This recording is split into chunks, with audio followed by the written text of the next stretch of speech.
Hello everyone, and let's talk about the importance of embracing the generative AI revolution. Ignoring generative AI right now mirrors dismissing the internet's impact in the 1990s. Resistance to AI adoption undermines innovation and competitiveness, whereas embracing generative AI is what will be transformative for your organization's growth and success, both from a perspective of efficiency and effectiveness. Efficiency meaning using less resources to get the same things done, and effectiveness meaning using the same resources to get more things done.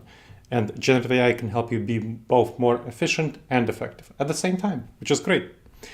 Ignoring generative AI, however, isolates organizations, while employees, I have to tell you, I've seen leaders ignoring generative AI, and then I did focus groups with employees, and employees are using it quite extensively. So essentially, you're getting employees using generative AI while leaders are ignoring it, and you have unfocused, decentralized use of generative AI in a way that's not really optimal for the organization. Now, centralizing AI too much also fails to harness employee-driven innovation. So banning AI is bad. It stifles creativity, limits potential breakthroughs, and also people will realistically use it. Centralizing it is bad. What you want is a flexible bottom-up strategy, aligning with the organization's success, setting broad goals, aspirations, setting some broad guidelines, and then letting people innovate within those guidelines. Incentivize experimentation to discover use cases for generative AI that function well within your organization. Support user-driven innovation for making adaptability to your context. Cultivate a culture that encourages psychological safety when experimenting with generative AI, meaning the ability to take risks and make mistakes without being punished for them. Not excessive risks and not making the same mistakes, but Amy Edmondson, my friend, talks about psychological safety as that ability to know that, hey, when I take risks, I can make mistakes, I won't be punished, because otherwise, if you're not making enough mistakes, you're not doing enough new things. You're not taking enough new things, doing enough new things, and you can't do that in any industry, realistically speaking, unless you're in the most hidebound government industry, in which case you're probably not checking out this episode of the Wise Decision Maker Show. So, invest in tools and training to integrate generative AI into your daily workflows and promote and make sure that AI is used ethically through transparency and accountability.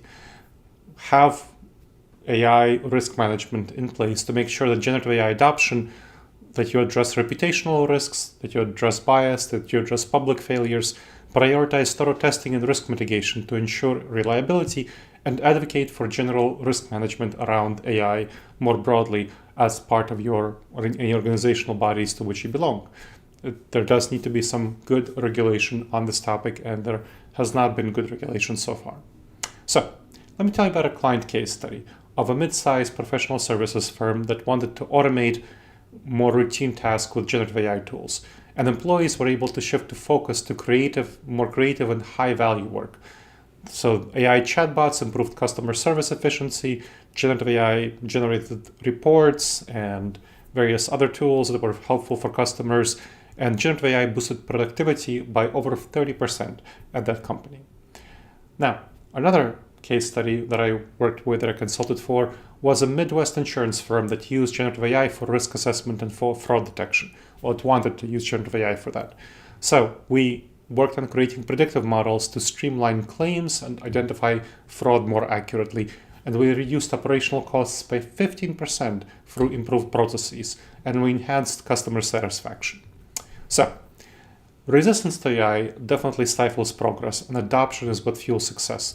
You don't want to have too centralized approach to AI. You want to allow innovation from the bottom, and you want to provide broad guidelines and goals while supporting bottom-up experimentation to discover use cases that are optimal for your firm. Leaders must adapt to guide organizations through the generative AI revolution, and I'm confident that you can be one such leader. I hope you enjoyed this episode of the Wise Decision Maker Show. Please make sure to subscribe wherever you checked out the show and leave a review. It helps others discover the show and helps us improve the show. And if you have any questions, email me at gleb, Gleb, at disasteravoidanceexperts.com.